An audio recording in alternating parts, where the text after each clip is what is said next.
तो किसी दिन आपकी आंख खुली और पता चला कि हॉर्मूज में अमेरिका के 2-3 जहाज समुद्र में समा गए। नमस्कार, मैं हूं नीलू। क्योंकि इस वक्त हॉर्मूज जो है वो जंग का अखाड़ा बना हुआ है। यहां पर लगातार कल देर रात तक जबरदस्त तरीके से अमेरिका और ईरान के बीच फायरिंग होती रही, हमले होते रहे। 2 ईरानी जहाज को अमेरिका ने निशाना बनाया। बताया जाता है कि उसकी चिमनी पर, उसके इंजन पर हमला किया गया। पूरी तरह से तो डिस्ट्रॉय नहीं किया गया। और अमेरिका के भी जंगी जहाजों पर हमला ईरान की तरफ से किया गया है हॉर्मूज में।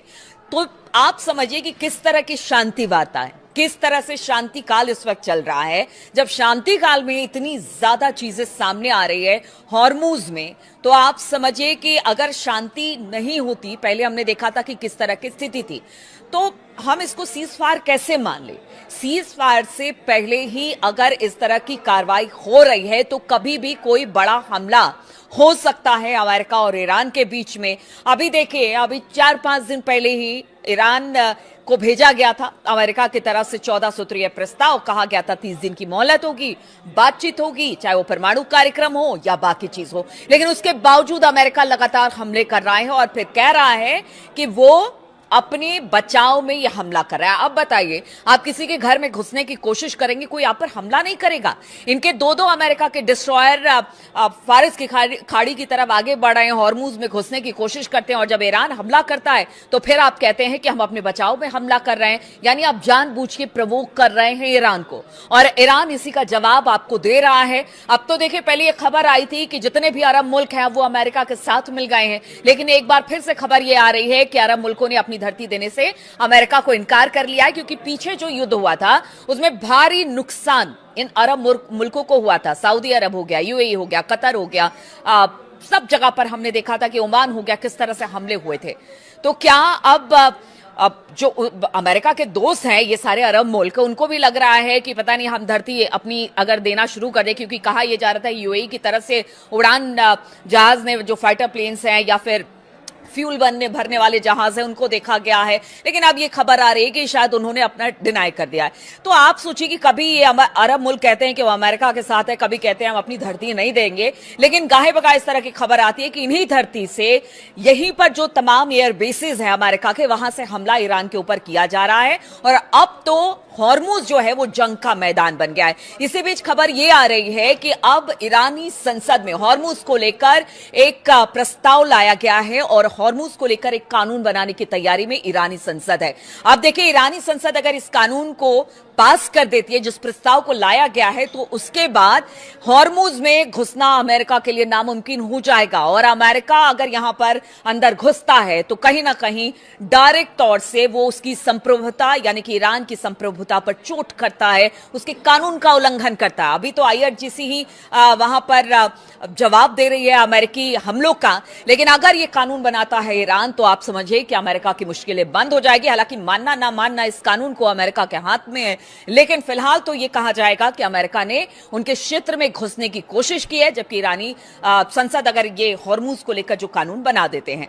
अब देखिए, कुछ खबर ऐसी भी आ रही है, मैंने शुरुआत में ऐसा क्यों कहा कि किसी दिन आपकी आंख खुलेगी और पता चलेगा कि 2-3 अमेरिकी जो जहाज हैं वो समुद्र में समा गए। तो कुछ ऐसी खबरें आ रही है। तो एक्सपर्ट ऐसा मान रहे हैं कि ट्रंप भले दावे कर ले, लेकिन हम आपको बता दें, पारंपरिक नौसैनिक युद्धपोतों को भारी नुकसान के बावजूद ईरान का हॉर्मूज स्ट्रेट अब भी इस पर ईरान का दबदबा कायम है। और ईरान ये बता दे रहा है और लगातार बता भी रहा है। कल देर रात तक वहां पर हमले हुए हैं, अमेरिकी जहाजों पर भी हुए हैं और अमेरिका की तरफ से ईरानी जहाजों पर भी हुए हैं। और ईरान ने बता दिया है कि आप अगर इतना सा हमला करेंगे तो फिर उसका जवाब बड़े हमले से दिया जाएगा। इसलिए कहा जा रहा है कि अब भी हॉर्मूज में ईरान का दबदबा है। एक्सपर्ट का कहना है कि ईरान का हॉर्मूज स्ट्रेट में मुकाबला अमेरिका के लिए आसान नहीं है, क्योंकि इसके पास यहां पर कई ऐसे अनदेखे हथियार हैं जिसका इस्तेमाल अब तक किया ही नहीं है ईरान ने।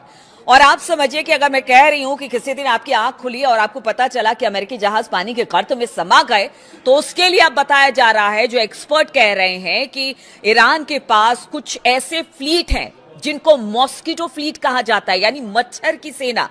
और ये जो मच्छर की सेना है, कहते हैं कि बड़े से बड़े जहाज को भी निस्ते नाबूद कर सकती है, पानी में डुबो सकती है, बड़ा नुकसान पहुंचा सकती है। ईरान की हॉर्मुज स्ट्रेट से गुजरने वाली व्यापारिक जहाजों को धमकाने की क्षमता, असल में ये जो जितने युद्ध के तरीके हैं ईरान के, वो कहीं ना कहीं बहुत ज्यादा इन बातों पर निर्भर करता है कि वो किस तरह से बड़े जहाजों को भी टारगेट कर सकते हैं। जैसे कि ड्रोन अटैक हो गया, हमने देखा कि पीछे किस तरह से जो ईरान की पूरी स्ट्रेटेजी थी, ठीक है उन्होंने मिसाइलें बनाई लेकिन ज्यादा हमले ड्रोन से किए, बारूदी सुरंगें बिछाई, छोटी हमलावर नावों का बेड़ा इस्तेमाल किया जिसे मॉस्किटो फ्लीट कहा जाता है, और इन्हीं पारंपरिक तरीकों से वो लगातार इजराइल और अमेरिका पर हमले करते रहे और संपत्तियों को नुकसान पहुंचाते रहे। और ये हमने देखा कि पीछे युद्ध में जो सब कुछ हुआ, अरब मुल्क से लेकर अमेरिका के एयर बेसिस तक जबरदस्त तरीके से इसी युद्ध नीति की वजह से ईरान के हुआ है।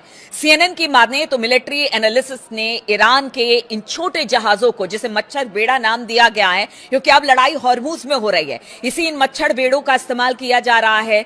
और ये किस तरह से ईरान को एज दिलाएंगी, ईरान को आगे बढ़ाएंगी, वो आपको बताते हैं। तो इस्लामिक रिवोल्यूशनरी गार्ड यानी IRGC के ये जो छोटे जहाज हैं, वो अमेरिकी सेना के लिए बहुत बड़ी रणनीतिक चुनौती पेश कर रहे हैं और आगे भी कहा जा रहा है कि पेश करने वाले हैं। सबसे अहम बात, इन नावों पर तैनात मिसाइलें, बंदूकें और दूसरे हथियार होते हैं जो कि बड़ी तेजी के साथ जाते हैं और किसी नाव से टकराते हैं और उसको भारी नुकसान पहुंचाते हैं। मॉस्किटो फ्लीट की बात की जाए तो असल में पानी पर लड़ी जाने वाली गोरिल्ला लड़ाई है।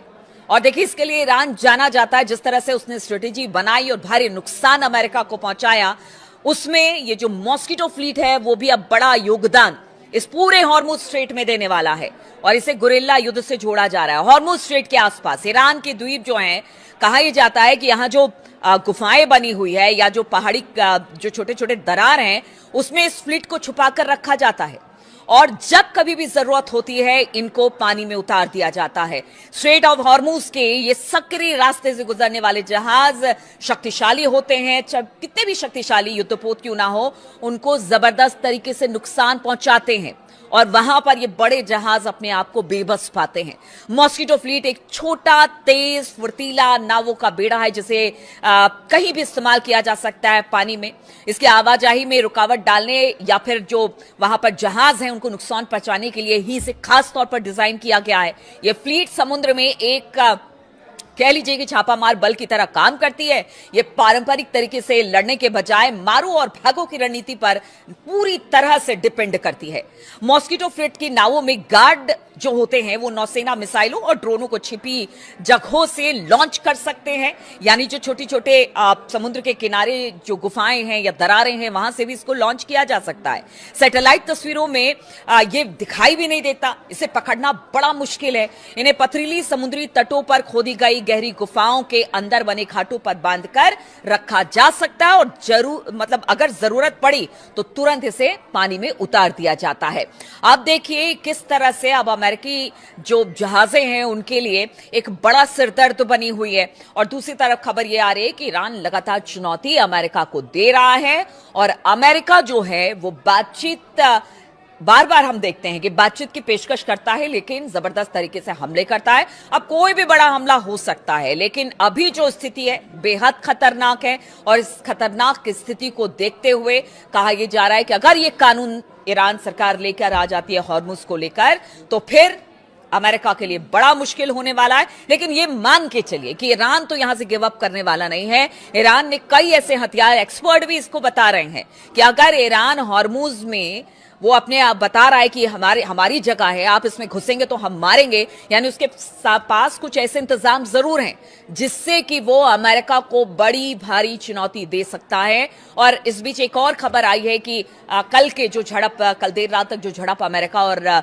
ईरान में हुई, उसमें एक भारत का जहाज भी को नुकसान पहुंचा है जिसमें एक व्यक्ति की मौत हो गई है, 17 लोगों का तो रेस्क्यू कर लिया गया। तो आप समझिए कि इस वक्त बहुत सारे जहाज हैं जो ईरान की भी है, जो नाकेबंदी की वजह से अमेरिका ने रोक रखी है। अब ईरान के सामने भी एक ही कह लीजिए विकल्प बचा है कि या तो आप मारेंगे, वहां से नाकेबंदी हटाएंगे, या तो फिर बातचीत का रास्ता अख्तियार करेंगे। लेकिन बातचीत के रास्ते पर ट्रंप है कि चलने का नाम नहीं लेते, बातचीत करने की बात करते हैं। लेकिन हमले ईरान पर लगातार हॉर्मुज में हो रहे हैं और कभी भी कोई बड़ा हमला हो सकता है और धीरे धीरे जो सीज फायर है वो लगता तो ऐसा ही है कि वो टूटने के कगार पर पहुंच चुका है, क्योंकि हमले लगातार ईरान अमेरिका पर और अमेरिका ईरान पर कर रहा है। तो तमाम अपडेट्स लेकर आपके पास आते रहेंगे। फिलहाल बहुत बहुत शुक्रिया मेरे साथ इस वीडियो में शामिल होने के लिए।